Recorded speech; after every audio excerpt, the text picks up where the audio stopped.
જે આસ્થા સાથે જોડાયેલા છે ત્યાં સુધી આ લોકોને તોડવા અને જગજોડવા બહુ મુશ્કેલ કામ છે. 1835 સુધી આ ગુરુકુળના કારણે ભારત સોને કી ચિડિયા હતું. ભારતને જીતવા માટે જે છે અહીંયા આગળ જે છે આપણી એટલે કે વેસ્ટર્ન એજ્યુકેશન સિસ્ટમ જે છે અહીંયા લાદવી પડશે. કે ઇંગ્લેન્ડની અંદર 1811માં પહેલી સ્કૂલ શરૂ થઈ અને એ સમયે બહુ ગૌરવ સાથે કહેવું જોઈએ કે ભારતની અંદર 7,32,000 ગુરુકુળ હતા. 7,32,000. હા, 1835 ની અંદર એજ્યુકેશન એક્ટ લાવવામાં આવ્યો અને ગુરુકુળનો વિનાશ થયો અને ભારત ગુલામ. વૈદિક હવનની અંદર એક કુંડ બનાવવામાં આવે છે. એ કુંડની અંદર જ્યોત પ્રજ્વલિત થાય છે અને એ જ્યોત પ્રજ્વલિતની સાથે સાથે એ ગુરુની સાથે એ તાદાત્મ્ય સાથે એ જ્યારે હવન કરે છે ત્યારે એનામાં આધ્યાત્મિકતા આવે છે. એટલે ગુરુકુળની અંદર ગૌશાળાનો શું મહિમા છે? જી. ગુરુકુળની અંદર ગૌશાળા વિના ગુરુકુળની કલ્પના જ ન કરી શકાય. એટલે કે એક એવો વર્ગ ઊભો કરવો પડશે જે હશે તો હિન્દુ, દેખાવથી તો હિન્દુ જ હશે, પણ એમના જે મનના વિચારો છે કે એમની રુચિ છે કે મન અને બુદ્ધિ જે છે અંગ્રેજો જેવી હશે. કે નવી શિક્ષણ નીતિ એનઈપી 2020 વોકેશનલ ઉપર ગઈ છે. એટલે કે તમારામાં જે શ્રેષ્ઠ છે એને બાદ આપો. વાલીઓને એવું લાગતું હોય છે કે સારી મોંઘી ફીસ વાળી અને જે હાઈલી ઇન્ફ્રાસ્ટ્રક્ચર જેમનું સારું હોય, જ્યાં ફેસિલિટીઝ સારી હોય એવી જગ્યા ઉપર બાળકોને ભણાવવાથી પોતાનું સ્ટાન્ડર્ડ ઊંચું થાય છે એવું આજના વાલીઓને લાગે છે. એના વિશે તમારું શું કહેવું છે? જો સુવિધાથી શિક્ષણ મળતું હોત તો રાજાઓ પોતાના દીકરાઓને ગુરુકુળ સુધી ના.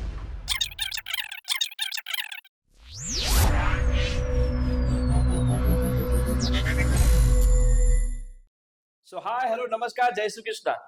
ફરી એકવાર આપ સૌનું સ્વાગત છે ક્લોઝ ધ ડેલના નવા એક એપિસોડની અંદર. પાછળની આપણી પોડકાસ્ટ જર્ની ખૂબ જ સરસ ચાલી રહી છે ને એમાં પણ તમારા જેવી પ્રેમાળ ઓડિયન્સ હોય એટલે પોડકાસ્ટિંગની મજા જ કંઈક અલગ છે.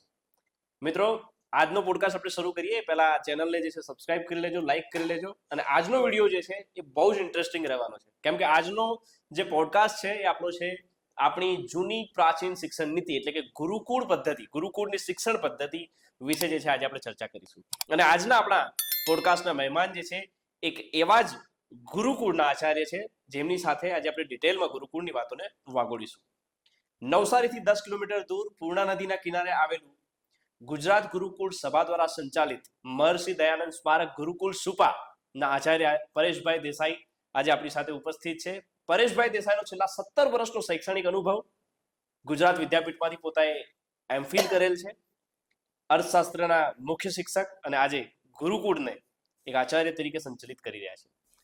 તો સ્વાગત છે પરેશભાઈ દેસાઈ તમારું આજના અમારા પોડકાસ્ટ ચેનલની અંદર. નમસ્તે કૌશિકભાઈ. અને પહેલા તો ખૂબ ખૂબ ધન્યવાદ તમને કે તમે અમારું આમંત્રણ સ્વીકાર્યું આજના પોડકાસ્ટ ચેનલમાં અમારા વ્યુઅર્સને જે છે ખાસ ઇન્ફોર્મેશન આપણી જૂની ગુરુકુળ શિક્ષણ પદ્ધતિ અને પ્રણાલી વિશે તમે આજે ઇન્ફોર્મેશન આપવા માટે અહીંયા આવ્યા છો. પહેલા હું ઈચ્છું છું કે તમે તમારો પરિચય જે છે વ્યુઅર્સને આપો. મારું નામ પરેશભાઈ પ્રભાતભાઈ દેસાઈ અને મેં મારો સમગ્ર અભ્યાસ છે એ ઉત્તર ગુજરાતમાં અને પછી ગુજરાત વિદ્યાપીઠમાં પૂર્ણ કર્યો. ઓકે. આજે હું ગુરુકુળની વાત કરવા જઈ રહ્યો છું, પરંતુ મેં પણ એકેડેમિક એટલે કે હાયર સેકન્ડરીમાં ઇકોનોમિક્સ સબ્જેક્ટ સાથે શૈક્ષણિક કાર્ય કર્યું છે. 17 વર્ષથી દક્ષિણ ગુજરાતના નવસારી જિલ્લાના રાનકુવા શાળાની અંદર ઉચ્ચતર માધ્યમિક વિભાગમાં શિક્ષક તરીકે મારો અનુભવ છે. અને છેલ્લા 1 વર્ષથી જ્યારે ગુરુકુળ સાથે આચાર્ય તરીકે સંકળાયો ત્યારે આપણી વૈદિક સંસ્કૃતિ અને ગુરુકુળ પ્રથા એના વિશે થોડી જાણકારી મને મળતી ગઈ. અને આજે હું વિશ્વાસ સાથે કહી શકું છું કે આપણો આ એપિસોડ પૂરો થાય ત્યાં સુધીમાં આપણી જે જૂની શૈક્ષણિક પ્રણાલી છે એના તરફ ચોક્કસ આપણે પોઝિટિવ અને હકારાત્મક રીતે આગળ વધીશું. જી. મેં અર્થશાસ્ત્રમાં એમફિલ કર્યું છે. સાથે સાથે શૈક્ષણિક જ્યારે મારી કારકિર્દી શરૂ હતી એ સમય દરમિયાન એનસીસી નેવીની અંદર મેં એએનઓ તરીકે એસોસિએટ એનસીસી ઓફિસર તરીકે કામ કર્યું છે. મને એનસીસીમાં આરડીસી રિપબ્લિક ડે 2003ની અંદર મેં પરેડ કરી છે રાજપથ, જેને અત્યારે કર્તવ્ય પથ તરીકે ઓળખવામાં આવે છે. ઓકે. એનો પરેડનો મને અનુભવ છે. એનસીસી સી સર્ટિફિકેટ પાસ છું ને મને રમતગમત અને વાંચનનો શોખ છે. ઓકે જી પરેશભાઈ, ઘણી બધી આપણે વાતો કરીશું ગુરુકુળ વિશે અને ભારતના તમામ ગુરુકુળ વિશે, પણ પહેલા આપણે વાત કરીએ તમે જ્યાં કાર્યરત છો એ ગુરુકુળ વિશે આપણે વાત કરીશું. તો મહર્ષિ દયાનંદ સ્મારક ગુરુકુળ સુપા 100 વર્ષ પૂર્ણ કરી ચૂક્યું છે. 1924 ટુ 2024 100 years ઓફ ગુરુકુલ, મતલબ કે તમારું જે ગુરુકુલ છે એમાં એનો શું છે ઇતિહાસ, એની સ્થાપના કઈ રીતે થઈ, એના વિશે જે છે થોડું લોકોને જણાવજો. શતાબ્દી મહોત્સવ ગુરુકુલ પૂર્ણ કરી ચૂકી છે. બહુ સરસ.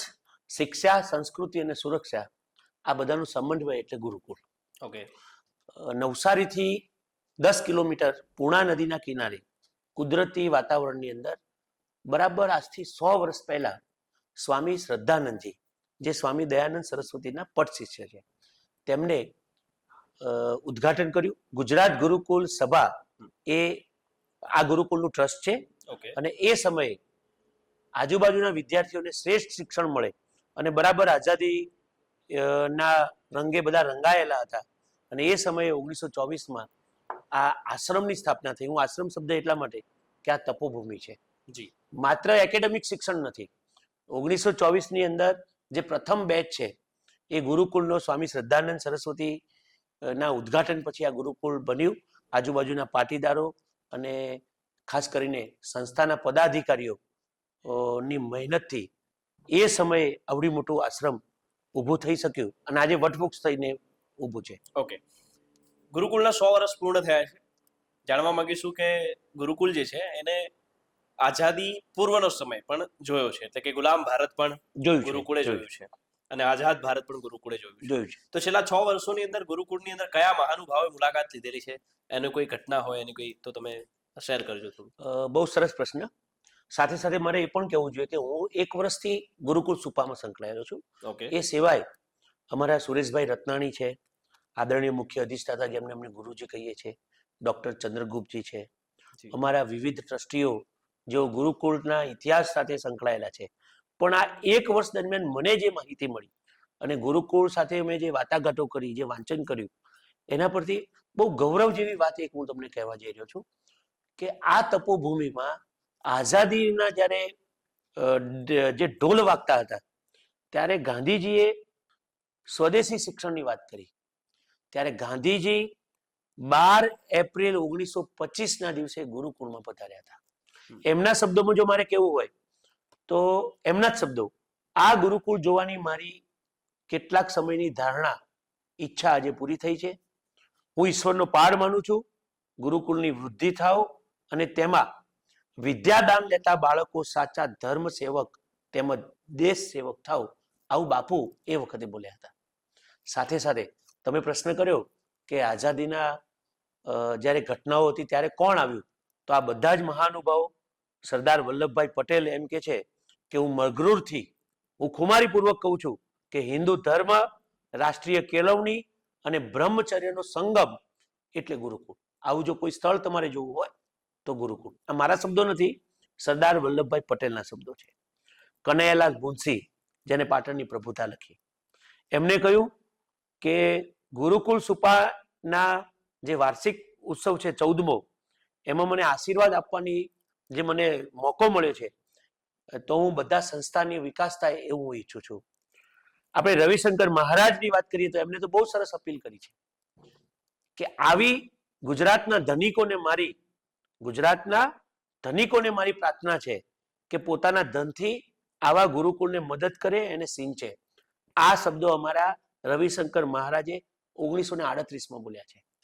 તમે જુગતરામ દવે લઈ લો, મોરારજી દેસાઈ લઈ લો, આદરણીય વડાપ્રધાન નરેન્દ્ર મોદી પણ ગુરુકુળમાં આવ્યા છે.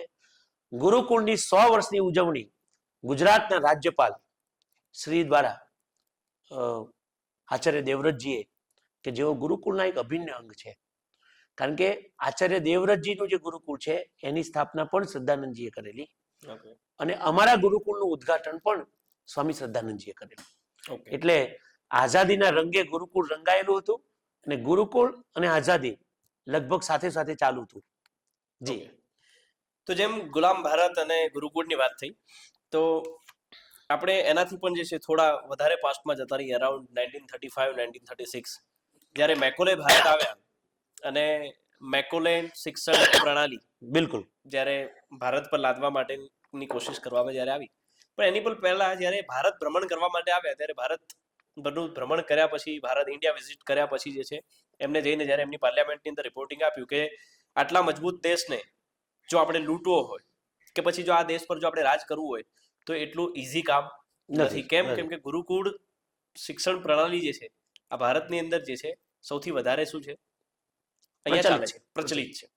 તો એમને એ વસ્તુને ખબર હતી કે ભારતની અંદર તો ગુરુકુળ શિક્ષણ પ્રણાલી ચાલે છે, તો જ્યાં સુધી અહીંયાના લોકો પોતાના ધર્મ સાથે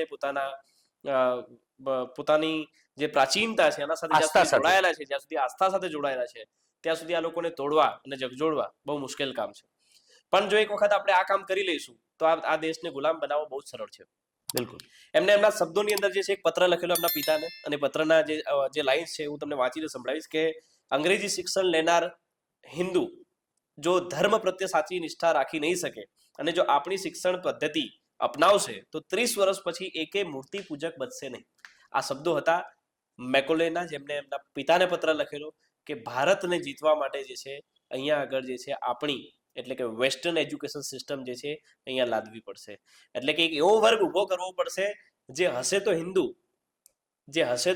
દેખાવથી તો હિન્દુ જ હશે, પણ એમના જે મનના વિચારો છે કે એમની રુચિ છે કે મન અને બુદ્ધિ જે છે અંગ્રેજો જેવી હશે. એના વિશે તમારું શું કહેવું છે? બહુ સરસ વાત કરી કૌશિકભાઈ. અને મોટાભાગે બધા જ આ વાત ગુરુકુળની વાત નીકળે એટલે મેકોલન શિક્ષણ પદ્ધતિની વાત કરતા જ હોય છે. પહેલા હું જણાવું તમને કે ઇંગ્લેન્ડની અંદર 1811માં પહેલી સ્કૂલ શરૂ થઈ, અને એ સમયે બહુ ગૌરવ સાથે કહેવું જોઈએ કે ભારતની અંદર 7,32,000 ગુરુકુળ હતા. 7,32,000? હા. ભારતના એક એક ગામડાને તમે ખૂંદી વળો તો દરેક ગામની અંદર ગુરુકુળ હતું. 97% ગામડાઓની અંદર ગુરુકુળ હતા. એટલે આખું ભારત શિક્ષિત હતું. આજે ધારો કે તમે સાક્ષરતાની વાત કરો છો તો તમે ભારતના ઇતિહાસને ઢંઢોળો તો ગુરુકુળ પ્રથાના કારણે સમગ્ર ભારતની અંદર શૈક્ષણિક પ્રણાલી બહુ શ્રેષ્ઠ હતી. તમે ભારતનું વિજ્ઞાન લઈ લો, તમે નાલંદા લઈ લો, તમે તક્ષશિલા લઈ લો, 1835 સુધી આ ગુરુકુળના કારણે ભારત સોને કી ચિડિયા હતું. મેકોલન જાણી ગયું જ્યારે સર્વે કરવા માટે આવ્યું કે મારે આ દેશને જો ગુલામ કરવો હોય તો પહેલો ઘા ગુરુકુળ પર કરવો પડશે, એની શિક્ષણ પ્રણાલી પર.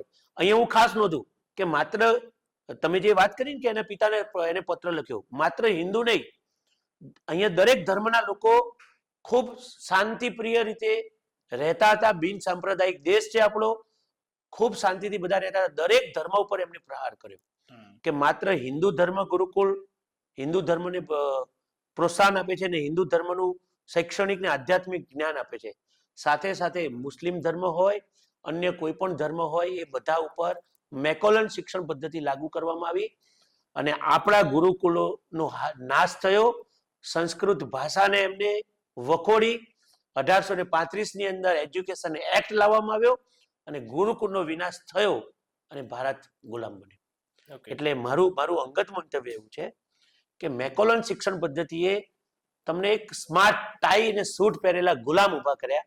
દેખાવમાં એ ભારતીય છે પણ એના વિચારો અંગ્રેજી છે. અરબી અને સંસ્કૃત બંને ભાષાનો નાશ કરવાનું કામ મેકોલન શિક્ષણ પદ્ધતિએ કર્યું છે. ઓકે જી. તો ગુરુકુળ શિક્ષણ પદ્ધતિ અને મોડર્ન સ્કૂલિંગમાં શું તફાવત છે, શું ફેર છે? આજની જે આધુનિક શિક્ષણ પ્રણાલી ધરખમ ફેર છે. પહેલા તો મોડર્ન જે સ્કૂલ છે ને એ તમને શિક્ષણ આપે છે, સૈદ્ધાંતિક શિક્ષણ બંનેનું સરખું છે, પણ આમાં આધ્યાત્મિકતા જોડાય છે. તમને મોડર્ન શાળાની અંદર રોજગારી માટેની દોડ જોવા મળશે. ગુરુકુળની અંદર શિષ્ય અને ગુરુનો સંબંધ છે. અહીંયા સંસ્કૃત ભણાવવામાં આવે છે. અહીંની દિનચર્યા અલગ છે, મોડર્નની દિનચર્યા અલગ છે. તમે એક એન્જિનિયર ત્યાં ઉભો થશે પણ અહીંયા શ્રેષ્ઠ એન્જિનિયર ઉભો થશે. ત્યાં ડોક્ટર ઉભો થશે, અહીંયા શ્રેષ્ઠ ચિકિત્સાલય, શ્રેષ્ઠ વૈદ્ય ઉભો થશે. તમે ઇતિહાસ જુઓ સાહેબ, કે ભારતનું આયુર્વેદ જુઓ, ભારતનું ગણિત શાસ્ત્ર જુઓ. તમે આજે પણ ગુજરાતના એવા ઘણા આઈપીએસ અધિકારી, ગુજરાતના એવા ઘણા નેતાઓ છે જે ગુરુકુળમાં ભણ્યા છે. ગુરુકુળ પ્રથા અને મોડલ સ્કૂલ આખું અલગ છે. ત્યાં તમને એક યંત્રવદ રોબોટ તમને મળશે, જ્યારે ગુરુકુળની અંદર મૂલ્ય શિક્ષણ મેળવેલ એક શ્રેષ્ઠ બ્રહ્મચારી તમને મળશે. ઓકે, તો જેમ તમે કીધું કે ગુરુકુળની જે પ્રણાલી છે, જે પદ્ધતિ છે, આખી અલગ જ છે. બિલકુલ. શું હતું હોય છે ગુરુકુળના શિષ્યોનું દિનચર્યા જે છે એ કેવી રહેતી હોય છે? શું અલગ છે કે જેથી ગુરુકુળથી ઘડાયેલા જે પણ વિદ્યાર્થીઓ હોય છે એ અલગ હોય છે? બહુ સરસ પ્રશ્ન કૌશિકભાઈ પૂછ્યો.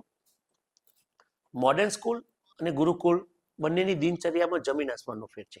જી આપણે ગુરુકુળની દિનચર્યા તરફ ફોકસ કરીએ. જી ગુરુકુળની અંદર 7 વર્ષથી જ્યારે વિદ્યાર્થી ગુરુકુળમાં આવે છે, અને વર્ષોની પરંપરા, તમે ભગવાન કૃષ્ણ જોઈ લો, તમે ભગવાન રામ જોઈ લો, રાજા અને રંક બંનેને ફરજિયાત ગુરુકુળમાં ભણવાવું પડે. હમ. અને ખાસ કરીને તમે સત્યપ્રકાશ વાંચો તો સ્વામી દયાનંદ સરસ્વતી તો ત્યાં સુધી કહે છે કે કોઈ પણ જાતિના ભેદભાવ વિના ગુરુકુળની અંદર શિક્ષણ આપવામાં આવે છે, અને આ શિક્ષણ ફરજિયાત છે. અને વિદ્યાર્થીએ ગુરુકુળમાં આવીને, ગુરુકુળ એટલે ગુરુકુળની ગુરુની નજીક આવીને ગુરુની સાથે રહીને શિક્ષણ મેળવવું એટલે ગુરુકુળ. જી એટલે જ્યારે વિદ્યાર્થી, અને આ ફરજિયાત કર્યું હતું, સ્વામી શ્રદ્ધાનંદજી સત્યાર્થ પ્રકાશમાં કહે છે કે ગુરુકુળમાં ભણવા માટે જે નથી મોકલતા તેને તમે સજા કરો. એટલે શિક્ષણ ફરજિયાત આપવું, તો એની દિનચર્યા પણ આખી અલગ હતી. સવારે બ્રહ્મચારી 5 વાગે ઉઠે છે, પોતાનું જે દૈનિક ક્રિયાઓ છે એ પૂર્ણ કરે છે. વિશેષમાં હું તમને એની દિનચર્યા પર નજર મારીને કહું તો સવારે ઉઠ્યા પછી એ યોગ કરે છે. યોગ પૂર્ણ થાય એટલે હવન માટે, એ પોતાના સ્વાધ્યાય માટે હવન માટે જાય છે. હવન સાથે એ પ્રકૃતિ સાથે જોડાય છે. એ પછી પોતાનું ક્રમક જે એકેડેમિક આપણું ભણવાનું છે, જે બીજા વિદ્યાર્થીઓ ભણે છે, શાળાનો સમય છે, એ વ્યતીત કરે છે. ત્યાં સુધીમાં એ કસરત કરીને શુદ્ધ ગાય માતાનું દૂધ અને પૌષ્ટિક આહાર મેળવીને એ બાળક ગુરુઓ વચ્ચે ભણવા માટે જાય છે. એ જ રીતે સાંજે પાછું સંધ્યાકાળ એની દિનચર્યાના ભાગરૂપે પાછું હોમ હવન, અને એ પૂર્ણ થયા પછી એ સાંજની રમત ફરજિયાત છે ગુરુકુળમાં. ઓકે એ સાંજે રમત રમશે, અને રમત પૂર્ણ થયા પછી એ ગુરુ સાંજે 7 વાગે એનું ભોજન. તમે જુઓ આજે જેટલા પણ રોગો થાય છે એ મોડી રાત્રે ભોજનના લીધે થાય છે. તો ગુરુકુળની જે દિનચર્યા છે એ શ્રેષ્ઠ છે, અને એ શ્રેષ્ઠ એટલા માટે છે કે ઋષિએ બનાવેલી છે, બહુ જ અભ્યાસ કર્યા પછી બનાવેલી છે કે સૂરજ આથમી જાય એટલે ભોજન લેવું નહીં. જૈનોની અંદર પણ આ છે. તો ગુરુકુળની દિનચર્યાની અંદર બ્રહ્મચારી સાંજે 7 વાગે ભોજન લઈ અને પોતાનું સ્વાધ્યાય કરે છે, અને બરાબર રાત્રે 9:15 9:30 કલાકે એ બ્રહ્મચારી શયન કરે છે. ઓકે અને એ પણ શાંતિ પાઠ સાથે, સર્વનું કલ્યાણ થાય અને વૈદિક મંત્રોચ્ચાર સાથે એનો દિવસ પૂરો થાય છે. કૌશિકભાઈ, ઓકે તો જેમ કે તમે દિનચર્યાની અંદર વાત કરી કે ગુરુકુળની અંદર હવન જે છે કરવામાં આવતા હોય છે, તો હવન પાછળનું શું મહિમા છે ગુરુકુળની અંદર? બહુ સરસ પ્રશ્ન પૂછ્યો. હવન એ દિનચર્યાનો ખૂબ અગત્યનો ભાગ છે. જી કારણ કે જે બાળક એકેડેમિકમાં ભણે છે ને, તો આપણે અત્યારે બહુ મોટી સમસ્યા વાલીઓની છે કે બાળકનું ધ્યાન કેન્દ્રિત થતું નથી. તો હવનનું પહેલું જ મહત્વ મારી દ્રષ્ટિએ, આ 1 વર્ષના મારા અનુભવથી કહું છું, જી કે બાળકનું ધ્યાન કેન્દ્રિત થાય છે, એની એકાગ્રતા થાય છે. અને બાળક, આ ગુરુકુળીય આશ્રમ છે એટલે આધ્યાત્મિકતા સાથે એ જોડાશે. વૈદિક હવનની અંદર એક કુંડ બનાવવામાં આવે છે. એ કુંડની અંદર જ્યોત પ્રજ્વલિત થાય છે, અને એ જ્યોત પ્રજ્વલિતની સાથે સાથે એ ગુરુની સાથે એ તાદાત્મ્ય સાથે એ જ્યારે હવન કરે છે ત્યારે એનામાં આધ્યાત્મિકતા આવે છે સાહેબ. એ આધ્યાત્મિકતા એને અન્ય શાસ્ત્રો તરફ લઈ જાય છે, અન્ય જે એની વ્યવસાયિક કુશળતા છે એના તરફ એને લઈ જાય છે, એની જે શૈક્ષણિક કુશળતા છે એ વધે છે. અને સાથે સાથે આપણને ખબર જ છે કે પર્યાવરણની રીતે પણ વૈદિક હવનનું મહત્વ છે. તમે રામાયણ કે મહાભારત વાંચો તો એની અંદર વૈદિક યજ્ઞના પણ જુદા જુદા પ્રકાર છે. એના તરફ ના જઈએ, પણ માત્ર જો બાળક કે બ્રહ્મચારીની દ્રષ્ટિએ જોઈએ તો યજ્ઞનું ખૂબ મહત્વ છે. એની અંદર ગૌ માતાનું ઘી હોમાય છે, અને એના કારણે આખું પર્યાવરણ શુદ્ધ થાય છે. એટલે ગુરુકુળ અને યજ્ઞ એ ગુરુકુળના દૈનિક પ્રથાનો એક દૈનિક દિનચર્યા છે, એનો એક ભાગ છે, જેને આપણે અલગ ના કરી શકીએ. ઓકે જેમ કે તમે કીધું કે ગુરુકુળ જે છે એની અંદર ગૌશાળાનું પણ એક અલગ મહત્વ છે, ગાયોનું એક અલગ મહત્વ છે. જેમ આપણે બધા આપણા શાસ્ત્રોમાં, આપણે ધાર્મિક રીતે પણ આપણે જાણીએ છીએ કે ગાય જે છે પૂજનીય છે, બરાબર છે. ગાયમાં દેવતાઓનો વાસ હોય છે, બરાબર. ગાયના અત્યારમાં આપણે જોઈએ તો આયુર્વેદાની અંદર ગૌમૂત્ર જે છે એને એઝ અ ટોનર યુઝ કરવામાં આવે છે, બરાબર છે. એના ઘણા બધા જે હેલ્થના લાભો જે છે એ આપણે બધા લોકોએ જાણેલા જ છે. તો ગૌશાળા સાથે જે છે એ ગુરુકુળ કઈ રીતે સંકળાયેલું છે, અને ગુરુકુળની અંદર ગૌશાળાનો શું મહિમા છે? બહુ સરસ. પહેલાના સમયમાં પહેલા તો ગુરુકુળ એટલે વિદ્યાર્થી ગુરુ પાસે જાય છે એટલે એ શહેરથી દૂર હતા. હમ. લોજિકલી હું તમને સમજાવું હમ. કે શહેરથી દૂર હતા, ગામડાથી દૂર હતા, અને અ, ગૌ માતા દૂધ આપે છે એ તો આપણે સૌ જાણીએ, પણ ગાય માતા સનાતન ધર્મ સાથે આધ્યાત્મિક રીતે એક આસ્થાનું કેન્દ્ર છે, અને એ માત્ર પશુ નથી, એ માતા છે. જી. ગુરુકુળની અંદર ગૌશાળા વિના ગુરુકુળની કલ્પના જ ન કરી શકાય. જ્યારે ગુરુકુળની સ્થાપના થઈ ત્યારે વિદ્યાર્થી જ્યારે ભણવા માટે આવે છે, પછી એ રાજા હોય કે રંક હોય, બંનેના સંતાનોને એક જ હમ. આશ્રમમાં ભણવાનું છે, હમ. કોઈ જાતિ ભેદ વગર. તો પહેલા જ્યારે ગુરુકુળમાં આવે એટલે ગૌશાળામાં એને સેવા કરવાની. ઓકે. જો એ ગાય માતાની સેવા યોગ્ય રીતે કરે છે, ગાય માતાને માટે ઘાસ કાપે છે, ગાય માતાની સ્વચ્છતા, ગાય માતાની સેવા કર્યા પછી એનું વૈદિક સંસ્કૃતિ મુજબ કે ધાર્મિક જ્ઞાન એને આપવામાં આવે છે. એટલે એવું કહી એટલે- શકાય કે પહેલા શ્રમ. પહેલા શ્રમનું પહેલા મહત્વ અને શ્રમનું- ગાય માતાનું મહત્વ. ઓકે. એટલે પૂજાની દ્રષ્ટિએ ગાય માતાનું મહત્વ છે. ગાંધીજીની રીતે કહીએ તો આખું અર્થતંત્ર જો સમગ્ર દેશ ગૌ માતાની સેવા કરે હમ. તો આખું અર્થતંત્ર ગૌ માતામાં ઊભું થઈ શકે તેવી પરિસ્થિતિ છે. એટલે આર્થિક દ્રષ્ટિએ મહત્વ છે, ધાર્મિક દ્રષ્ટિએ ગૌ માતાનું મહત્વ છે, અને સાથે સાથે ગુરુકુળના બાળકોને દૂધપાન માટે પણ ગૌ માતાનું મહત્વ છે. એટલે ગૌ માતા, ગૌશાળા અને ગુરુકુળ એ બંને એકબીજાનો પર્યાય છે. એટલે ઓકે. બ્રહ્મચારીઓ સવારે ઉઠે એટલે પહેલા ગૌ માતાની સેવા કરે છે. ઓકે. હવે જેમ કે આપણે વાત કરીએ કે ઘરથી દૂર રહીને શિક્ષા લેવાનો જે મહિમા છે, મતલબ કે પ્રાચીન સમયથી ચાલતું આવતું, એટલે પહેલા તો વિદ્યા લેવી એટલે એની એક જ ડેફિનેશન હતી, અને એ છે કે ઘરથી દૂર રહીને જ વિદ્યા લઈ શકાય. That's it. એક જ બિલકુલ. ડેફિનેશન હતી. બરાબર છે. આપણે આપણા જેટલા પણ પ્રાચીન ગ્રંથો છે એમાં પણ આપણે લોકોએ વાંચેલું છે. ભગવાન શ્રી કૃષ્ણ હોય કે ભગવાન શ્રી રામ હોય, એ લોકોએ પોતાના ઘરથી, પોતાના રાજપાટથી દૂર રહીને જે છે વિદ્યા પ્રાપ્ત કરેલી. તો બિલકુલ. રાજા મહારાજાઓ પણ જે છે પોતાના જે રાજકુમારો છે એમને ગુરુકુળ મોકલી દેતા વિદ્યા પ્રાપ્ત કરવા માટે. ત્યાં જઈને એ વિદ્યા પ્રાપ્ત કરતા. કોઈ ઊંચ નીચનો ભેદ નહીં, કોઈ અમીર દરિદ્રતાનો ફેર નહીં, અને સાથે જમતા, સાથે રહેતા, નીચે સૂતા. અને એમાંથી જ આપણે ભગવાન શ્રી કૃષ્ણ અને સુદામાની મિત્રતાની પણ જે વાતો બિલકુલ, આપણે સાંભળેલી છે કે એક દરિદ્ર બ્રાહ્મણનો દીકરો અને એની એક રાજા જેવા ભગવાન શ્રી કૃષ્ણ સાથે મિત્રતા હોવી, બિલકુલ, એટલે બિલકુલ. એ ગુરુકુળના જ લીધે સંભવ છે. બરાબર છે. એના વિશે જે છે તમારું શું કહેવું છે? એટલે કૌશિકભાઈ, તમારો એટલે પ્રશ્ન મારો પ્રશ્ન એક્ઝેક્ટ એ છે કે કેમ જરૂરી છે ઘરથી દૂર લઈને શિક્ષા પ્રાપ્ત કરવી જે છે એ કેમ જરૂરી છે? જો અત્યારે મોટાભાગે વાલીઓ એવું વિચારે છે કે ભાઈ હાયર એજ્યુકેશન આવે તો આપણે હોસ્ટેલમાં મુકાય, પરંતુ એવું નથી. તમે ગાંધીજીનું ગુજરાત વિદ્યાપીઠ લઈ લો, કે ગાંધીજીની શિક્ષણ યાત્રા કે બુનિયાદી તાલીમને લો, કે ગુરુકુળ પ્રથા લો, દરેકની અંદર વિદ્યાર્થીને ઘરથી દૂર આશ્રમમાં મૂકવામાં આવે છે. તમે આપણા પૌરાણિક ગ્રંથો વાંચો, તમે વેદ વાંચો, એની અંદર પણ રાજા પોતાના બાળકને એ ધારે તો સુવિધા આપી શકે છે, એ ધારે તો બ્રાહ્મણોને બોલાવીને આપણે જેને ટ્યુશન કહીએ છીએ એ અપાવી શકે, પણ ના, ગુરુનું એટલું બધું માન હતું કે ઘરથી દૂર રહીને બાળક જે ભણી શકે છે એ ઘરમાં ના ભણી શકે. તમારો જે પ્રશ્ન છે કે બાળકને ઘરમાં રાખીને કેમ ના ભણાવી શકાય, તો એનાથી વિપરીત જો એ ગુરુકુળ સુધી જશે તો ગુરુની નજીક રહેશે. પહેલા તો ગુરુકુળનો અર્થ જ એ થાય છે કે ગુરુની નજીક રહીને ભણવું. એટલે હોસ્ટેલ પ્રથામાં, ગુરુકુળ પ્રથાની અંદર વિદ્યાર્થી સમાયોજન સાધશે, એના સાથી મિત્રો કોઈ પણ જાતિ ભેદભાવ વિના બધાએ સરખા કામ કરવાના છે, એને શ્રમનું મહત્વ સમજાશે. અત્યારે જે પ્રશ્નો ઉપસ્થિત થાય છે એ પ્રશ્નો જેમ કે વારંવાર બાળક હતાશ થઈ જાય છે, સુસાઇડ કરવા જાય છે, એની પાસે મિત્રો નથી. મોબાઈલ વગરની દુનિયા એટલે હોસ્ટેલ, મોબાઈલ વગરની દુનિયા એટલે ગુરુકુળ, અને ગુરુકુળની અંદર વિદ્યાર્થી બ્રહ્મચારી સવારથી સાંજ સુધીની પ્રવૃત્તિઓ એના સાથી મિત્રો સાથે એ રમે છે, એની સાથે ઝઘડા કરે છે, એની સાથે ભણે છે, અને એક જીવનના જે પાઠો છે એ એને ગુરુકુળમાં શીખવા મળે છે. અને આ જીવનના પાઠો તમે ઘર આંગણે બાળકને નહીં આપી શકો.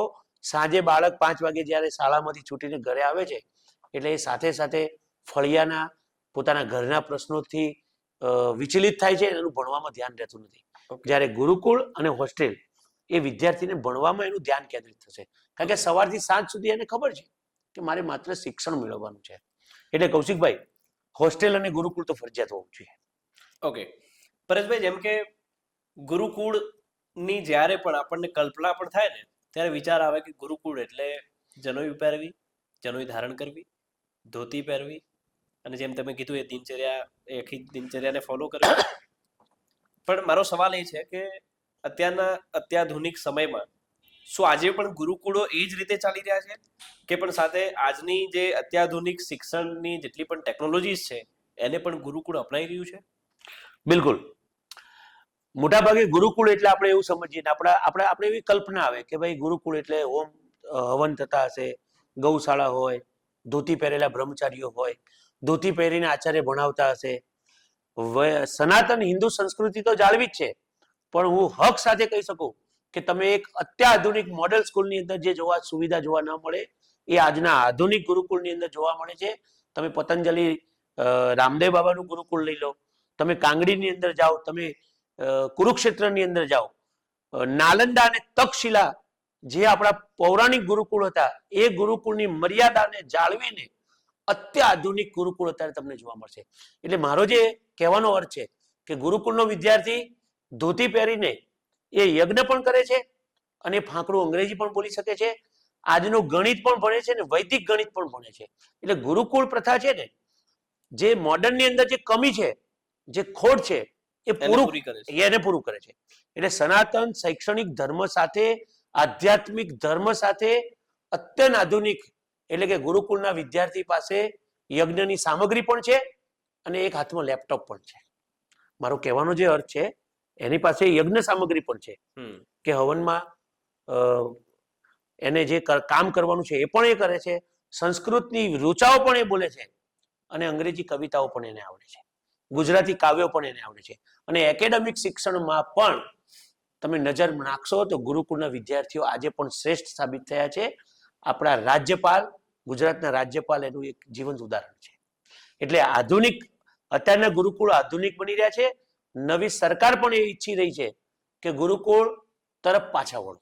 ઓકે, મારા વાલીઓને પણ મારી વિનંતી છે કે તમે ગુરુકુળની મુલાકાત લો, તમે ગુરુકુળ સુપાની મુલાકાત લો, તમે કાંગડીની મુલાકાત લો, તમે કેરળની અંદર જાઓ તો એ ગુરુકુળ જોવા માટે જાઓ, તમે પતંજલિનું ગુરુકુળ જોવા માટે જાઓ, પણ એકવાર ગુરુકુળની મુલાકાત લેશો. ભલે મેં 17 વર્ષ એકેડેમિકમાં કામ કર્યું છે, પણ આ એક વર્ષમાં હું ખાતરીપૂર્વક કહી શકું છું કે બાળકને શ્રેષ્ઠ શિક્ષણ આપવું હોય તો ગુરુકુળ સિવાય બીજો કોઈ વિકલ્પ નથી. જી બિલકુલ.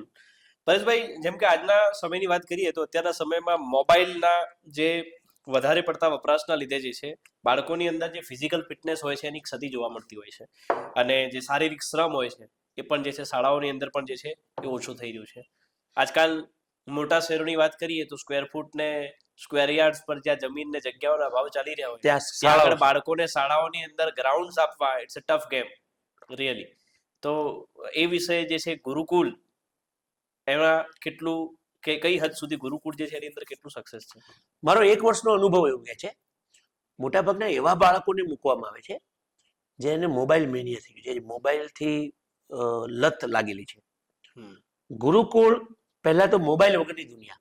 તમે ગુરુકુળમાં પ્રવેશ કરો પછી અધ્યાપક હોય કે બ્રહ્મચારી હોય એને પોતાનું મોબાઈલ બાજુમાં મૂકી દેવાનું છે. બ્રહ્મચારીઓ માટે તો મોબાઈલ છે જ નહીં, કારણ કે ગુરુકુળ છે. એટલે જે સમસ્યાઓ મોબાઈલની આવી રહી છે, આજે તમે 9મા ધોરણનો વિદ્યાર્થી કે વિદ્યાર્થીની તમે એને લો, એને મોબાઈલનું બધું નોલેજ છે. એ મોબાઈલનો સારો ઉપયોગ કરે છે કે ખોટો ઉપયોગ કરે છે, એ વાલી તરીકે જાગૃત વાલી તમે આજે ઘરે ઘરે મોટામાં મોટી સમસ્યા હોય, પતિ પત્નીના ઝઘડા હોય તો એ મોબાઈલ છે, સામાજિક ઝઘડાઓ છે એ મોબાઈલના લીધે છે. ત્યારે આવા સમયે ગુરુકુળ એક આશીર્વાદ સાબિત થાય છે. અમારે ત્યાં એવા બ્રહ્મચારીઓ આવે છે જે મોબાઈલ વગરની દુનિયા જોઈને એ લોકો રાજી થાય છે અને થોડા સમય પછી બાળક એનું આદી બની જાય છે. મોબાઈલ વગર શ્રેષ્ઠ શિક્ષણ મેળવી શકે છે. એટલે આજના સમયમાં જો તમારું બાળક મોબાઈલથી પીડાઈ રહ્યું છે તો એના માટે ગુરુકુળ શ્રેષ્ઠ વિકલ્પ છે. અને હું તો ત્યાં સુધી કહું છું કે મોબાઈલ છોડો અને પુસ્તક અપનાવો, અને ગુરુકુળ એના માટે એક શ્રેષ્ઠ વિકલ્પ છે. ઓકે, મને એવું પણ સાંભળવા મળ્યું છે કે ગુજરાત સરકાર દ્વારા જે છે સંસ્કૃત પાઠશાળાની પણ જે છે મંજૂરી આપવામાં આવી છે તમારા જ ગુરુકુળની અંદર છે. જી. તો સવાલ એ છે કે આજના કોમ્પ્યુટર યુગની અંદર જે છે બાળકો સંસ્કૃત ભણીને રોજગારલક્ષી શું કામ કરશે, એના વિશે સરકારનો શું યોજના છે? બહુ સરસ પ્રશ્ન પૂછ્યો. વર્તમાન સરકાર એવું ઈચ્છે છે કે સંસ્કૃતિનું સંવર્ધન થાય. અને સંસ્કૃતિનું સંવર્ધન છે એ સંસ્કૃત દ્વારા જ થશે. આપણે રોજગારી પર તો આપણે પછી જઈએ. પહેલા તો સંસ્કૃત એ દરેક ભાષાની જનની છે, માતા છે. તમે કોઈ પણ ભાષા છે એ સંસ્કૃતમાંથી નીકળી છે. તમે થોડા ઇતિહાસની અંદર જાઓ તો તમામ પ્રકારના સંશોધનો સંસ્કૃતના લીધે થયા છે. જી. તમે આર્યભટ્ટનું ગણિતશાસ્ત્ર લઈ લો, જબ જીરો દિયા મેરે ભારતને, એટલેથી લઈને તમે આયુર્વેદા તરફ તમે જાઓ, એ સંસ્કૃતના લીધે છે. એટલે સરકાર પણ ઈચ્છે છે કે સંસ્કૃતનો વિકાસ થાય. હવે મને પણ પહેલો પ્રશ્ન એ થયેલો કે સંસ્કૃતમાં રોજગારી શું મળશે? તો સંસ્કૃતની અંદર પ્રાધ્યાપક બની શકાય છે. જો એ MA BEd છે તો શ્રેષ્ઠ શિક્ષક બની શકે છે. ફોજની અંદર પંડિતની ભરતી થાય છે એ સંસ્કૃતની અંદર. ખાસ વિદેશની અંદર વિઝા લેવા હશે, જો એ સંસ્કૃતનો પંડિત હશે, સંસ્કૃત ભણેલો હશે, તો એને વિદેશમાં વિઝા મળે છે.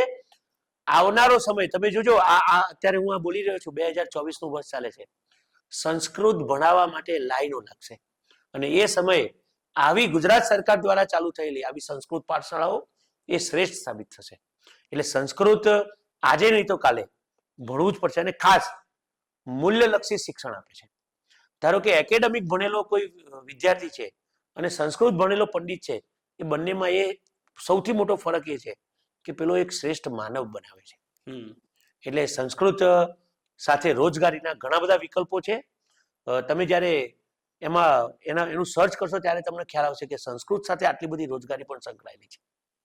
અને કમસે કમ આવડો મોટો હિન્દુ સમાજ છે તો એને કર્મકાંડ કરતા આવડશે.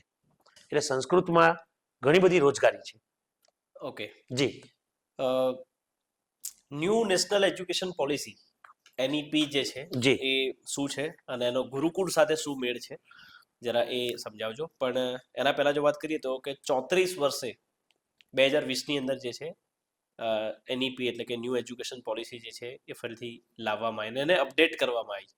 તો ન્યૂ એજ્યુકેશન પોલિસી જે છે એ શું છે? અત્યાર સુધી જે છે એ એજ્યુકેશન પોલિસી મતલબ કે 10+2+ કોલેજના યર્સ, બરાબર છે, એ હતું. ન્યૂ એજ્યુકેશન પોલિસી જે છે એ શું કહેવા માંગે છે? બહુ સરસ પ્રશ્ન પૂછ્યો. અને હું તો એટલા સુધી કહીશ કે 34 વર્ષની ઊંઘમાંથી આપણે જાગ્યા છીએ. જી. કારણ કે નવી શિક્ષણ નીતિ 2020 અને આવનારા સમયમાં જે જૂની શિક્ષણ પ્રણાલી, જે મેકોલન પદ્ધતિથી આપણે ટેવાયેલા હતા કે સ્નાતકનું પ્રમાણપત્ર મળે ને મને નોકરી આપો, મને નોકરી આપો, એમ કરીને જે લાઈન લાગતી હતી, એની જગ્યાએ નવી જે શિક્ષણ પ્રણાલી છે એ ગુરુકુળ પ્રથા સાથે સંકળાયેલી છે. ઓકે. કેટલા મુદ્દા હું તમને સમજાવું. કે નવી શિક્ષણ નીતિ NEP 2020 વોકેશનલ ઉપર ગઈ છે. એટલે કે તમારામાં જે શ્રેષ્ઠ છે એને બાદ આપો. ગુરુકુળ પણ આ જ હતું કે તમે 5 પાંડવો છે તો દરેકને એક વિષય નથી ભણવાનો. અર્જુન છે તો શ્રેષ્ઠ ધનુર્ધર છે. ભીમ છે તો ગુરુજીને ખબર છે કે આને મારે ગદાનું શીખવાડવાનું છે. તો નવી શિક્ષણ પ્રણાલી પણ એ જ કે છે કે વિદ્યાર્થીને ફરજ નથી પાડવાની કે તારે સાયન્સ ભણવું જ પડે, તારે ગણિત ભણવાનું છે. નવી શિક્ષણ નીતિ એમ કે છે કે વિદ્યાર્થીને જો ડીઝલ મિકેનિકલ તરીકે એને રસ છે તો એને એ બાજુ વાળો એ ધારો કે ડિપ્લોમા કરે છે તો એ 12મું ધોરણ પાસ સમકક્ષ જ છે. એના માટે અલગથી 12મા ધોરણના પાસના સર્ટિફિકેટની જરૂર નથી. નવી શિક્ષણ નીતિ અને ગુરુકુળની ઘણી બધી, હું તો એમ કહું છું કે આપણે સફાળા જાગી ગયા છીએ કે આપણી આવનારી જે પેઢી છે એ ગુરુકુળ પ્રથા અને નવી શિક્ષણ નીતિનો સમન્વય જઈ રહ્યો છે. ગુરુકુળમાં પણ એવું હતું કે કામની વહેંચણી કરવામાં આવતી. નવી શિક્ષણ નીતિ પણ એ કે છે કામની વહેંચણી કરો. ગુરુકુળ શિક્ષણ પ્રણાલી છે એ ગાંધીજીની નઈ તાલીમના પ્રતિબંધ તમને નવી શિક્ષણ નીતિમાં જોવા મળશે. ગુરુકુળ પણ એ જ કહેતું હતું બુનિયાદી શિક્ષણ હોવું જોઈએ, વિદ્યાર્થી જાતે કામ કરતો હોવો જોઈએ, શ્રમનું મહત્વ હોવું જોઈએ. નવી શિક્ષણ પ્રણાલી પણ માતૃભાષામાં શિક્ષણ આપવાની વાત કરે છે. ગુરુકુળ પણ માતૃભાષામાં શિક્ષણ આપતું હતું. અને ખાસ બાળકને જે ભાષામાં સપનું આવે એ ભાષામાં એને ભણાવવું જોઈએ. જો બાળક એના માતૃભાષામાં શિક્ષણ લેશે તો એ વધારે શ્રેષ્ઠ પરિણામ આપી શકશે. ગુરુકુળ પણ એ જ કહેતું હતું. તો નવી શિક્ષણ પ્રણાલી જે NEP 2020 છે એ ધીરે ધીરે ગુરુકુળ શિક્ષણ તરફ આપણે જઈ રહ્યા છીએ. અને આવનારા સમયમાં કૌશિકભાઈ ધરખમ ફેરફાર સાથે, વોકેશનલ એજ્યુકેશન સાથે, નાપાસ શબ્દ નીકળી જાય છે. તમે તમે મેં એક સરસ લેખમાં વાંચેલું કે દાખલા તરીકે તરવાની પરીક્ષા હોય કે ભાઈ પાણીમાં તરવાનું છે તો માછલી પ્રથમ નંબરે પાસ થાય છે અને વાંદરો નપાસ થાય છે. તો શું વાંદરાનું કોઈ અસ્તિત્વ નથી? એટલે પ્રત્યેક વિદ્યાર્થી, ચાઇલ્ડ યુનિવર્સિટીનું સૂત્ર છે એવરી ચાઇલ્ડ મેટર. પ્રત્યેક વિદ્યાર્થીની અંદર સુસુપ્ત શક્તિઓ રહેલી છે. અને ગુરુકુળ પ્રથામાં હતું. ગુરુજી આચાર્યજી એક જ મિનિટમાં ઓળખી જતા હતા કે આ વિદ્યાર્થી દોડવામાં છે. અને હા, એક સરસ વાત મને યાદ આવી. ગુરુકુળ પ્રથામાં આચાર્યજી જ્યારે ગુરુ ભણાવે છે ત્યારે કોઈ વિદ્યાર્થી શ્રેષ્ઠ છે તો એને ઝડપથી આગળ વધવાનો મોકો હતો. એટલે કે નવી પ્રણાલી એવું કહેવા માંગે છે કે one piece of paper can't decide your future. બિલકુલ બિલકુલ. એટલે કે ખાલી માર્ક્સ જે છે એ નથી ડિસાઇડ કરતા કે તમે શું છો, અને એ શ્રેષ્ઠ સાબિત થશે એવું પણ નથી. અને એ આપણા નજર સામે ઉદાહરણો છે. એટલે કે તમે જેમાં પણ શ્રેષ્ઠ છો. આંકડા મહત્વના નથી. અને ગુરુકુળની અંદર પ્રેક્ટિકલનું મહત્વ હતું. ગુરુકુળનો વિદ્યાર્થી ક્યારે પરીક્ષાથી ડરતો ન હતો, કારણ કે પરીક્ષા હતી જ નહીં, એને ખાલી પ્રેક્ટિકલ આપવાનું હતું. જી. અને આજે જે દિન પ્રતિદિન વિદ્યાર્થીઓ પરીક્ષાના, તો એ મારો નેક્સ્ટ એ જ છે કે જેમ કે અત્યાર સુધી જે હતું તો એનાથી એક ફોમો, એક ફિયર અને હંમેશા સારા માર્ક્સ અચીવ કરવા પાછળનું સ્ટુડન્ટ્સનું પણ ઇવન પેરેન્ટ્સનું પણ જે છે એ એક જ લક્ષ્ય હતું કે સારા માર્ક્સ લાવવા. અને એના લીધે જે છે બાળકો ઘણા સ્ટ્રેસમાં રહેતા, સુસાઇડના કેસીસ આપણને જોવા મળતા, અને ઘણા બધા એવા મેન્ટલ ડિસઓર્ડર્સ છે જે બહુ નાની ઉંમરથી લોકોની અંદર, બાળકોની અંદર જે છે પ્રવેશતા. તો શું એની અંદર સુધારો જોવા મળશે આ પ્રણાલીથી? નવી શિક્ષણ પ્રણાલી અંદર નવી રાષ્ટ્રીય નીતિ પણ એ જ કહે છે જે ગુરુકુળ કહે છે. મૂલ્યલક્ષી શિક્ષણ માટે દાખલા તરીકે મારા 17 વર્ષનો શૈક્ષણિક એકેડેમિક અનુભવ એવું કહે છે કે ક્યારેય કોઈ વાલી આવીને મને એવું નથી કહ્યું માત્ર ને માત્ર માર્કશીટ જોવે છે. મારા બાળકને ગણિતમાં આટલા ઓછા માર્ક્સ કેમ આવ્યા, અંગ્રેજીમાં આટલા ઓછા કેમ આવ્યા, ગુજરાતીમાં આટલા ઓછા માર્ક્સ કેમ આવ્યા. કોઈ વાલી ક્યારે આવીને એવું નથી પૂછ્યું કે મારા બાળકને કઈ રમત સારી રમતા આવડે છે, મારા બાળકને મહેંદી મૂકતા આવડે છે, મારા બાળકને આ ભણવા સિવાયમાં એને શું ગમે છે. એવું ક્યારે હસતા હસતા આવીને કોઈ વાલીએ પૂછ્યું નથી.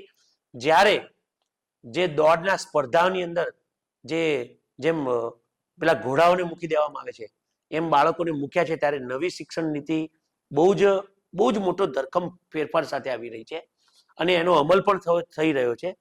હવે જે નાની નાની વાતમાં જે વિદ્યાર્થીઓ સુસાઇડ કરે છે, હતાશા ભોગવે છે અને કોઈ નિર્ણય શક્તિ એમનામાં નથી, ગુરુકુળ અને નવી શિક્ષણ નીતિ એ લઈને આવી રહી છે.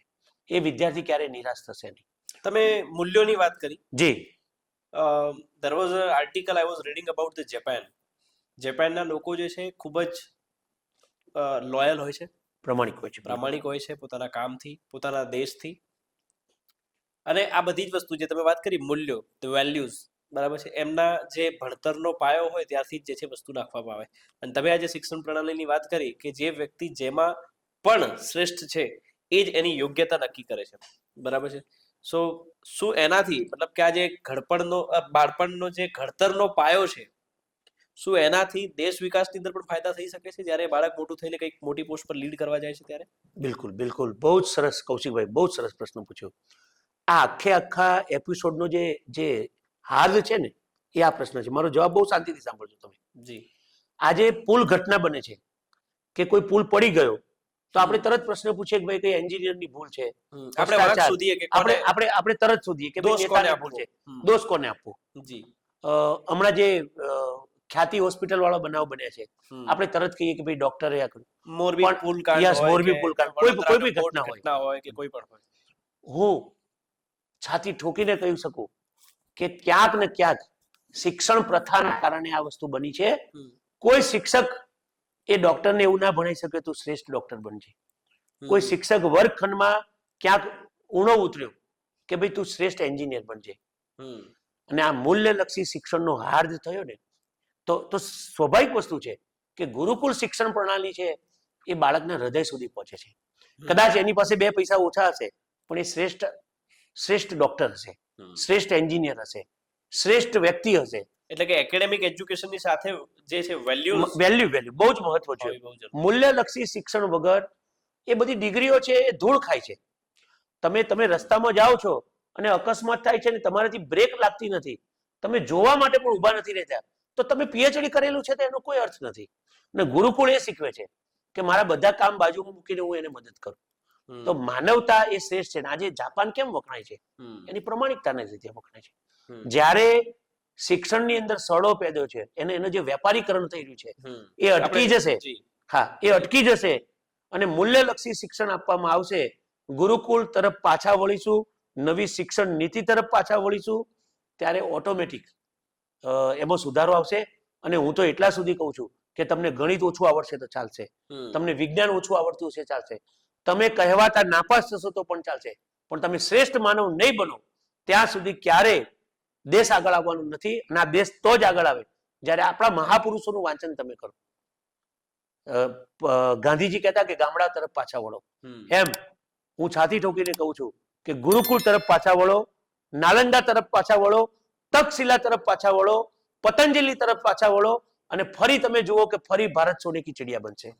જી બિલકુલ પરેશભાઈ, જેમ કે તમે વાત કરી કે ઇન્ડિયન ગવર્મેન્ટ અત્યારે ઘણું જ શિક્ષણ પ્રત્યે જે છે ધ્યાન આપી રહી છે. તો જ્યારે હવે ટોપિક પર છીએ તો આપણે થોડું વાત કરીએ. કોઠારી આયોગ રિપોર્ટ તમને કદાચ ખ્યાલ હશે, દોલતસિંહ કોઠારી 1968 ની અંદર જે કોઠારી આયોગ રિપોર્ટ બહાર પાડવામાં આવ્યો, કોઠારી કમિશન, જ્યારે ઇન્દિરા ગાંધી આપણા પીએમ હતા, તો એમને એ રિપોર્ટની અંદર કહેવામાં આવ્યું હતું કે દેશના ટોટલ જીડીપીનો, દેશના ટોટલ પૈસાના, મતલબ દેશના ટોટલ જીડીપીના 6% જે છે, 6% જે છે એ દેશના એજ્યુકેશન પાછળ વપરાવવું જોઈએ.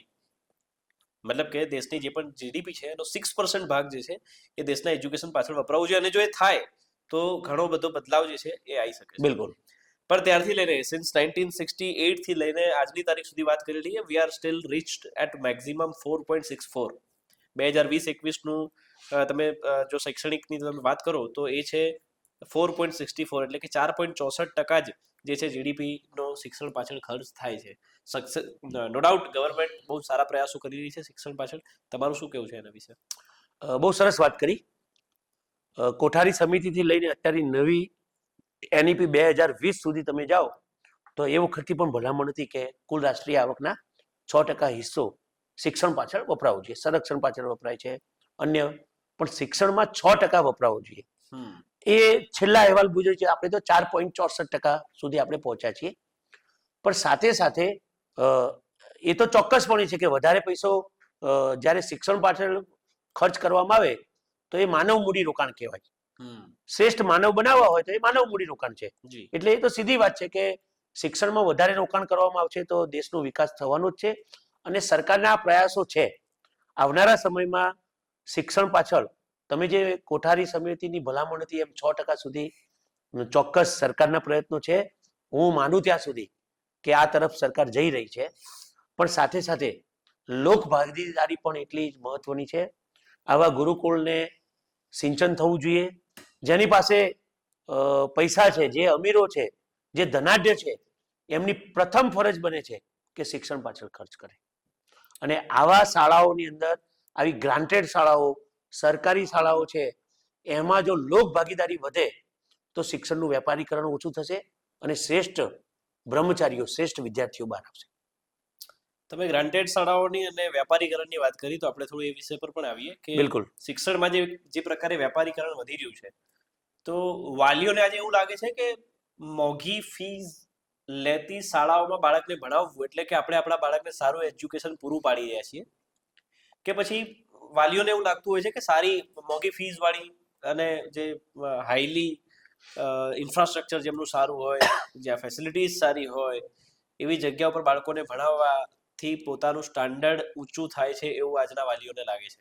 એના વિશે તમારું શું કહેવું છે? વાલીઓ પણ એની પાછળની જે ઘટના જે છે, વાલીઓ સંપૂર્ણ કૌશિકભાઈ ભ્રમિતમાં જીવી રહ્યા છે. એમની ભ્રમણા જ્યારે ભાગશે ને ત્યારે બહુ મોડું થઈ ગયું છે. જો સુવિધાથી શિક્ષણ મળતું હોત તો રાજાઓ પોતાના દીકરાઓને ગુરુકુળ સુધી ના મૂકત. રાજમહેલ હતો એમની પાસે. ભગવાન રામ ગુરુકુળ સુધી ના ગયા હોત, ભગવાન કૃષ્ણ ગુરુકુળ સુધી ના ગયા હોત. તો સુવિધાથી શિક્ષણ મળતું નથી. પહેલી વાત, તમે ગમે તેટલા એસી વાળા રૂમમાં બેસાડો પણ ભણાવનાર શિક્ષક ભણેલો નહીં હોય, કુવામાં હોય તો અવાડામાં આવે, કુવામાં હોય તો અવાડામાં આવે. જે શિક્ષણ જ્યારે વેપારીકરણ થઈ રહ્યું છે, તમે ગ્રાન્ટેડ શાળાની સરખામણી કરવા જઈ રહ્યા છો ત્યારે ગ્રાન્ટેડ શાળા કે સરકારી શાળાની અંદર ભણાવતો શિક્ષક વિવિધ પરીક્ષાઓ પાસ કરીને આવેલો છે. એને એ જે પરીક્ષા છે એની અંદર ગણિતનું પણ 10 માર્ક કે 20 માર્ક્સ આવે છે. એને વિજ્ઞાન પણ આવડવું જોઈએ, એને સંસ્કૃત કે એને ભાષાનું વ્યાકરણનું પણ જ્ઞાન હોવું જોઈએ અને પોતાના વિષયનું તો હોવું જ જોઈએ. અને પછી એ પરીક્ષા પાસ કરીને એ ગ્રાન્ટેડ શાળામાં લાગશે અને સરકારી પગાર ધોરણ પ્રમાણે એ ભણાવશે. જ્યારે ટાઈ સૂટ પહેરીને જે વિદ્યાર્થીઓ જઈ રહ્યા છે, માતા પિતા ખૂબ રાજી થાય છે. કેમ રાજી થાય છે? કહેવાતી શબ્દ હું વાપરું છું એટલા માટે કે બધી જ ખાનગી શાળાઓ ખરાબ નથી, પણ કહેવાતી ખાનગી શાળાઓ માર્કેટિંગ ઉપર નિભી રહી છે.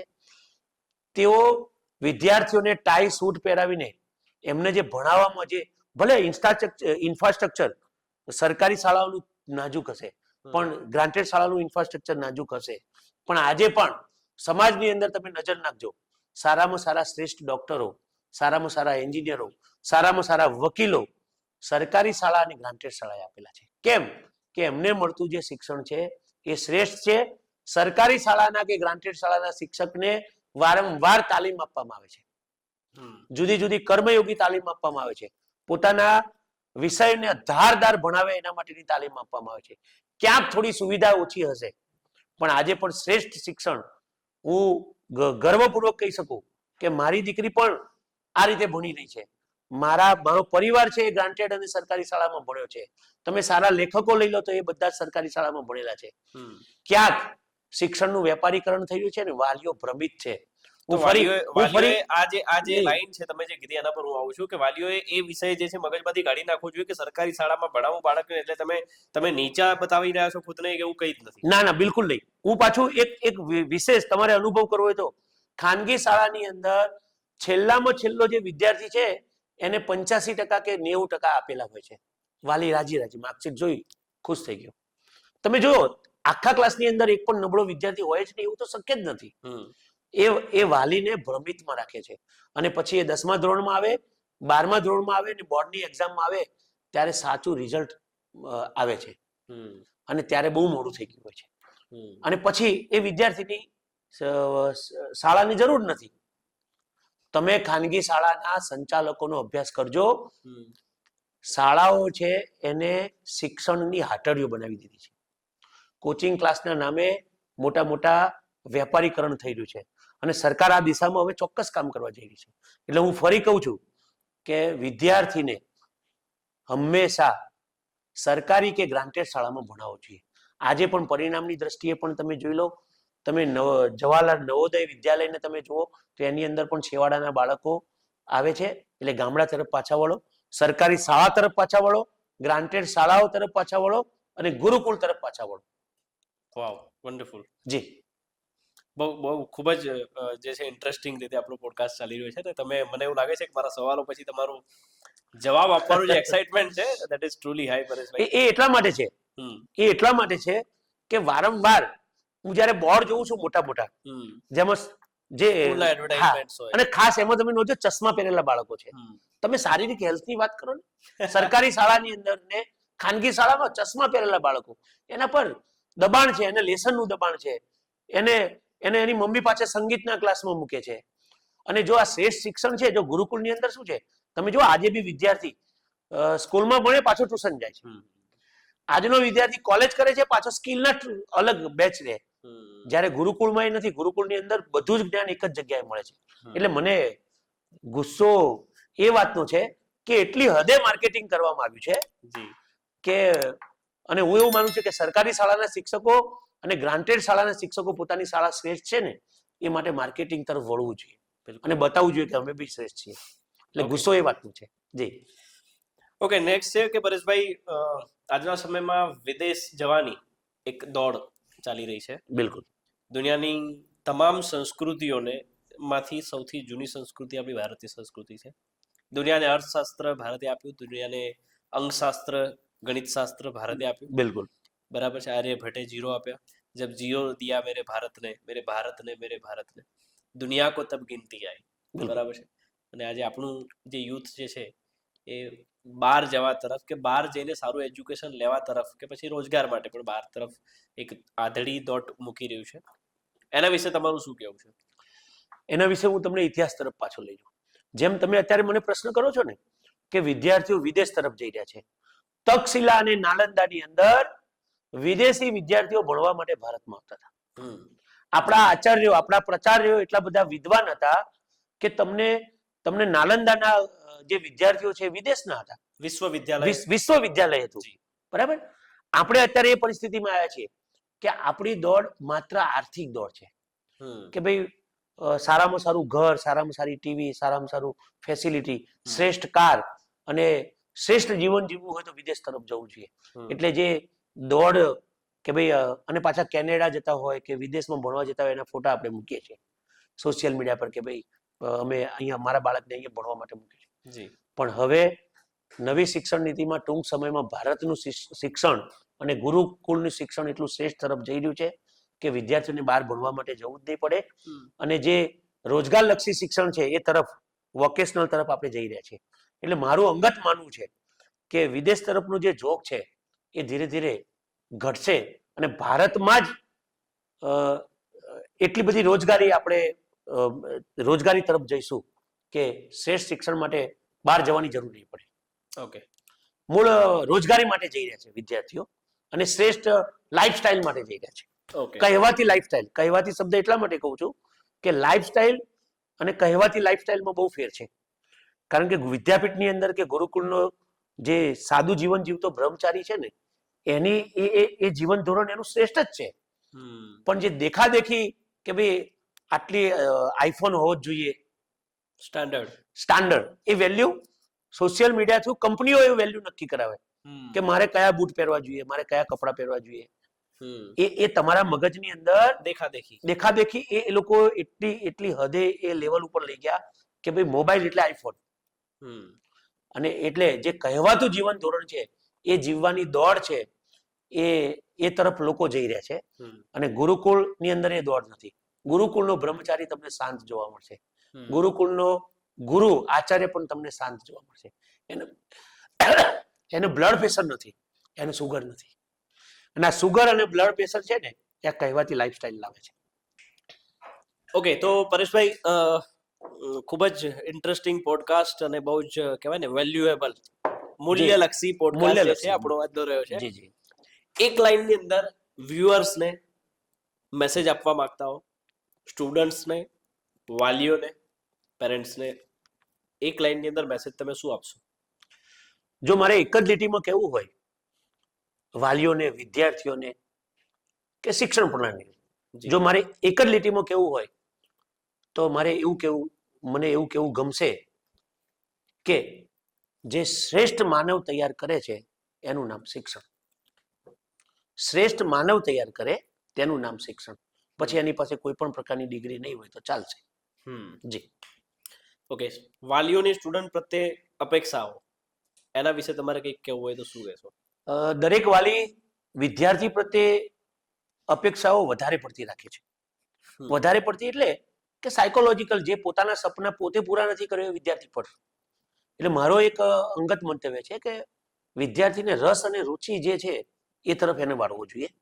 ભલે રોજગાર લક્ષી તમે વિચારો છો તો હવે તો વોકેશનલ એટલા બધા ટ્રેડ આવી રહ્યા છે. એટલે તમે માસીનો છોકરો ને મામાનો દીકરો ને એની સાથે સરખામણી છોડી દેવી જોઈએ. માછલી એ માછલી છે, વાંદરો એ વાંદરો છે, ગુલાબ એ ગુલાબ છે, ધતુરો એ ધતુરો છે. દરેકની પોતાની સુગંધ છે. એટલે મારું એક અંગત મંતવ્ય છે કે બધા પાંચે આંગળીઓ સરખી નથી તો બધા જ વિદ્યાર્થી સરખા નથી. એટલે વાલીઓએ બાળક પ્રત્યે માત્ર શૈક્ષણિક અને શ્રેષ્ઠતાની અપેક્ષા રાખવી જોઈએ. નોકરી, પૈસા અને આર્થિક અપેક્ષાઓ સુધી પહોંચવું ના જોઈએ. એવું મારું અંગત મંતવ્ય છે. ઓકે, શ્રેષ્ઠ શિક્ષકની શું વ્યાખ્યા તમારા મતે? શ્રેષ્ઠ શિક્ષકની વ્યાખ્યા મારે જો કરવી હોય તો શ્રેષ્ઠ શિક્ષક એ ઋષિ છે. ઋષિ શબ્દ હું વાપરીશ. એને પગાર સાથે કોઈ લેવા દેવા નથી. એ માત્ર ને માત્ર પોતાના જેવા બાળકો તૈયાર કરે છે. અને એ હંમેશા શ્રેષ્ઠ શિક્ષક કોને કહેવાય? એ હંમેશા એવું ઈચ્છે છે કે મારું બાળક શ્રેષ્ઠ બને. એટલે ક્યારેય પોતાના પગાર વિશે વિચારશે નહીં, પોતાની આધુનિકતા, પોતાની જીવનશૈલી વિશે વિચારશે નહીં. એ હંમેશા શ્રેષ્ઠ શિક્ષકની વ્યાખ્યા એક લીટીમાં કેવી હોય તો એ પોતે જ્યારે કામના સ્થળે જાય છે હમ ત્યારે એ બધું જ ભૂલી જાય છે અને માત્ર ગુરુ અને શિષ્યનો સંબંધ, જે ગુરુકુળ પ્રથા છે, એ શ્રેષ્ઠ શિક્ષક કહી શકાય. ઓકે, બહુ ડિટેલમાં આપણે પોડકાસ્ટ આજનો કર્યો. જી. આપણે ગુરુકુળ શિક્ષણ પ્રણાલી વિશે વાત કરી, આધુનિક શિક્ષણ પ્રણાલી વિશે વાત કરી, હોસ્ટેલ લાઈફ વિશે વાત કરી, આશ્રમ વિશે વાત કરી, સનાતન વિશે વાત કરી, ગૌશાળાની આપણે વાતો કરી, અને ઇવન મોડર્ન એજ્યુકેશનની અંદર આવતા ચેલેન્જીસ વિશે વાત કરી, ગવર્મેન્ટની પોલિસીઝ અને એના વિશે વાત કરી. ડિટેલ પોડકાસ્ટ છે આજનો. તો આજના વ્યુઅર્સ, આપણા જેટલા પણ વ્યુઅર્સ છે, બધાને તમે આપણી આ પોડકાસ્ટ ચેનલ, આપણા આ પોડકાસ્ટના પ્લેટફોર્મ વિશે શું મેસેજ આપવા માંગશો અને શું કહેવા માંગશો? હું તમામ દર્શકોને એવું કહેવા માંગીશ કે અલગ અલગ વિષયો લઈને તમે આવો છો. પહેલા તો આજે હું ગુરુકુળ સાથે તો એક જ વર્ષથી સંકળાયેલું છું, તેમ છતાં મને આ બાબતે વાત કરવાનો મોકો મળ્યો.